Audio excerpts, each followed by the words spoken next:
জানি না স্যার কারিনা বলছে, বাট আমি তো না, আমি কমাই যাইনি। অদম্য কাপ, তারপর তো ভালোও করলেন। আসলে অদম্য কাপ যখন খেললেন ওই জায়গাটাতে মেন্টাল স্টেট কী ছিল? দেখেন, ওই টুর্নামেন্টে আসার আগে বেশ কয়েকদিন ব্রেক ছিল। সো ফ্যামিলি টাইম স্পেন্ড করার সুযোগ পেয়েছি, কিছুদিন ক্রিকেটের বাইরে ছিলাম। সো অল ওভার একটা ফ্রেশ স্টার্ট ছিল।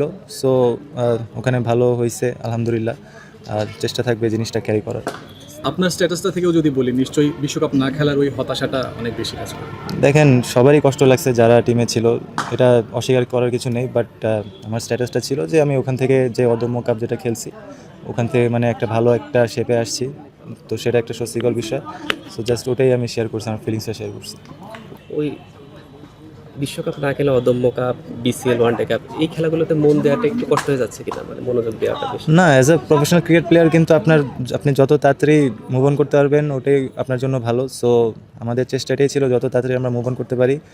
গ্রেটফুল যে একটা ব্রেক ছিল, সেটাতে আমরা খুব ভালো মতো ইউটিলাইজ করতে পারছি। ভাইয়া, বিশ্বকাপ কি দেখেছেন কিনা, আর বিশ্বকাপ চলাকালীন ঘরোয়া টুর্নামেন্ট খেলার জন্য নিজেকে কিভাবে মোটিভেট করছেন? সত্যি কথা, টু বি অনেস্ট, বিশ্বকাপে কোনো ম্যাচ দেখি নাই। আর নিজেকে ওইভাবে মোটিভেট করার চেষ্টা করছি যে একটা যেহেতু গেছে, এখন চেষ্টা থাকবে সামনে যে সিরিজগুলো আছে, যদি সুযোগ পাই অবশ্যই নিজেকে মেলে ধরার আর নিজেকে একটা ভালো শেপে আনার। আর পাকিস্তানের এগেনস্টে ওডিআই সিরিজের ঠিক আগে এই সিরিজটা কতটা ইম্পর্টেন্ট, দলের মধ্যে প্রতিযোগিতাটা কতটা বেশি? আপনি আর সৌম্য খেললেন লাস্ট সিরিজে ওপেনিংয়ে, আরও ওপেনাররা আছে, প্রতিযোগিতাটা কেমন? প্রতিযোগিতা আছে কি না জানি না, বাট মানে ক্লাস টিমে কে ছিল না ছিল আসলে অনেক দিন হয়ে গেছে। নতুন টুর্নামেন্ট আছে, এখন আমরা বিসিএল সবার ফোকাসে এখানে যদি একটা ভালো শেপে সবাই আসতে পারে হোপফুলি। তারপরেও আমরা বেশিরভাগ ম্যাচ টি20 খেলছি লাস্ট কয়েক মাস। সো খুব ভালো হলো আমাদের জন্য, ভালো একটা প্রিপারেশন হবে আমাদের জন্য এটা। ভাই, আপনি ঢাকার ছেলে, কিন্তু মিরপুরের পিচ ইউজুয়ালি ব্যাটারদের জন্য খারাপ। আপনার ক্ষেত্রে আবার ডিফারেন্ট, আপনি মিরপুরেই খুবই ভালো খেলেন। এখানের পিচ কেমন দেখলেন? রান বন্যা হওয়ার কথা কিনা? আমার মনে হয় মিরপুরে উইকেট যে খুব খারাপ হয় তা না। আপনার নাইট ম্যাচগুলো সবসময় উইকেট ভালো থাকে, যখন ডিউ ফ্যাক্টর থাকে তখনও ভালো থাকে।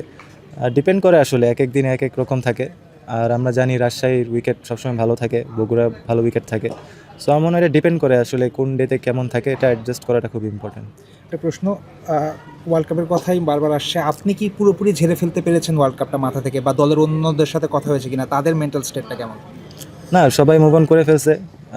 কষ্ট অবশ্যই ছিল সবার মধ্যে, বাট হোপফুলি সবাই এটা মুভ অন করতে পারছে। যেহেতু আমরা একটা টুর্নামেন্টে ঢুকে গেছিলাম, ওখানে অদম্য কাপ ক্রিকেট খেলছি আমরা ওখানে। সো অবশ্যই আমরা মুভ অন করতে পারছি।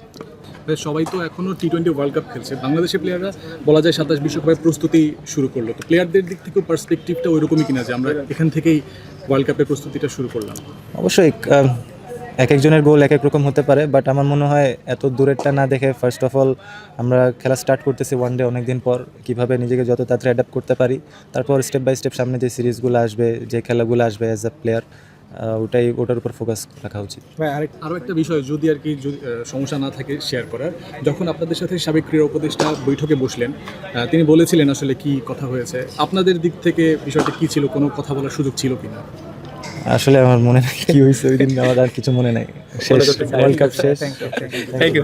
সব ধরনের খেলার খবর পেতে সাবস্ক্রাইব করুন। সঙ্গে থাকুন খেলার পাতার।